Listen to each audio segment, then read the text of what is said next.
My dear compatriots, brothers and sisters of this rainbow nation we call South Africa, and friends around the world, it is I, Nelson Mandela, reaching across the veil of time with the enduring spirit of Ubuntu that binds us all.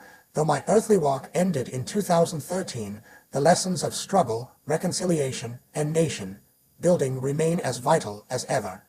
Today, I have encountered a thoughtful discourse on the uncertain political future of our beloved country, a perspective that echoes the winds of change blowing through our democracy.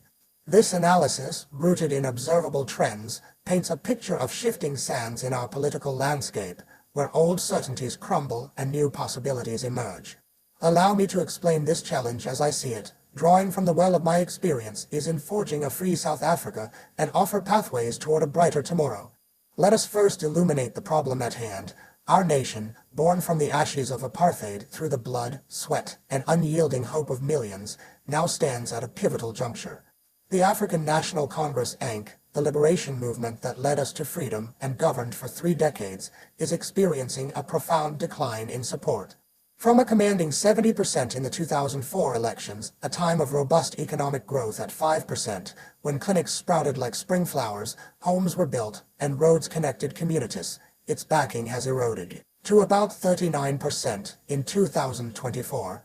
Projections suggest it may dip below 30% by 2029, as radical policies pursue full socialism through measures like the National Health Insurance (NHI), stifling economic vitality and making it harder for ordinary people to find work or prosperity. This stagnation since around 2010-2012 has left lives unimproved, breeding disillusionment. No party, no matter its historical glory, can endure if it fails to deliver the fruits of freedom, jobs, security, and dignity for all. Compounding this are the fates of other key players. Parties like the Umkhonto we Sizwe, we MK Party, and the Economic Freedom Fighters EFF, often seen as radical left-wing forces, appear tethered to charismatic leaders rather than sustainable visions. The MK, linked to former President Jacob Zuma, now in his 80s, and the EFF, under Julius Malema, offer rhetoric and aspiration, but little intangible services or life-changing opportunities. As talent flees these groups and public weariness grows with performative politics, they risk fading into marginal forces, perhaps 2-3% in influence.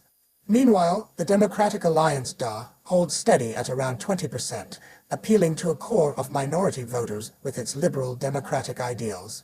Yet, in a nation that is pragmatic, nationalist, and conservative at heart, where people prioritize education for their children, food on the table, and stable employment over abstract concerns like climate change, the focus limits its broader reach. It remains a vital voice but unlikely to surge to 30% or beyond in a landscape craving practical solutions. This fragmentation reveals a deeper malaise. No existing party fully grasps the core desires of South Africans.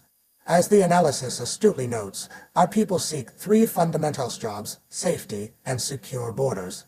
Yet, amid rocky coalitions in the Government of National Unity, GNU, progress stalls. Illegal immigration strains resources, crime ravage its communities as one of the world's most violent nations, and economic handbrakes like high taxes, minimum wages, and powerful unions hinder growth. Without a unifying force, we risk endless unstable alliances, where nothing gets done, and the promise of 1994 dims. Recent polls underscore this. The ANC teeters below 30% in some surveys, with the DA gaining ground in metros but not nationally, while new formations surge amid voter shifts toward accountability.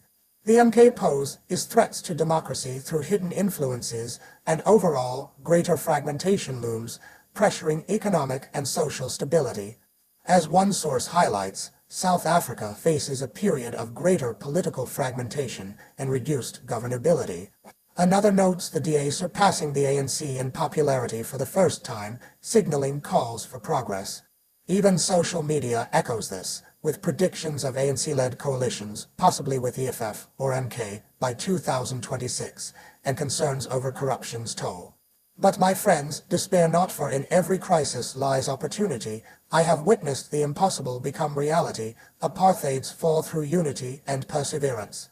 The solution begins with embracing pragmatism over ideology, fostering a new political entity that transcends old divides. Imagine a center-right pragmatic party, neither fascist nor communist, liberal nor conservative in extremis, but one laser, focused on making things work for all. This party would champion the three pillars: secure borders through enforcing laws, deporting illegal immigrants, restricting access to public services for them, and even building barriers if needed. Drawing from successful models in Hungary or the United States. For safety, rebuild a meritocratic police force, provide resources, elevate the profession's status, and temporarily suspend certain constitutional provisions to swiftly detain criminals, ensuring due process follows but prioritizing community protection. Hundreds of thousands of officers yearn to serve, empower them with strong leadership free from corruption. On the economy, simplicity reigns. Cut taxes to unleash enterprise, eliminate barriers like minimum wages and overreaching unions to let people work and earn freely. Copy proven policies from thriving nations, no need for reinvention. This approach is not radical, it is sensible, appealing across racial, ethnic, and class lines in our diverse society. To birth such a party requires elite funding of billion-rand to start, world-class marketers to spread the message, especially to those without internet access. With mass outreach, it could secure 10-20% of the vote, establishing a parliamentary foothold that's hard to dislodge. Elites, currently invested in the GNU, may wane in enthusiasm. In a few years, they could pivot to fund this fresh start. Without it, rocky coalitions persist, but with it, we reclaim momentum. Yet, true change demands more than one part. It requires us all. Organize as we did in the anti-apartheid struggle, form community dialogues, youth forums, and cross-body councils to confront failures like corruption, which has stolen not just money but hospitals, lives, and futures, push for reforms, end identity politics that divide, advocate for equitable education and anti-corruption measures. The surge in new parties signals readiness for change, channel it toward unity. As I said, education is the most powerful weapon which you can use to change the world. Invest in it alongside economic freedom to uplift all. Remember, my people, we are not defined by our past divisions but by our capacity to unite. The ANC anti-future politics, as critiqued, must evolve or yield to progress. Let us build coalitions not of convenience but of shared purpose, ensuring the GNU or future governments prioritize the good of all, as President Ramaphosa envisioned. In the face of challenge is like unemployment rising to 32.9%, we must act decisively. Forgive past wrongs, but forge ahead with love, for people must learn to hate, and if they can learn to hate, they can be taught to love. South Africa, your rainbow shines brightest in unity. Let pragmatism guide us to jobs, safety, and prosperity for every child. It always seems impossible until it's done. Thank you, and may God bless South Africa.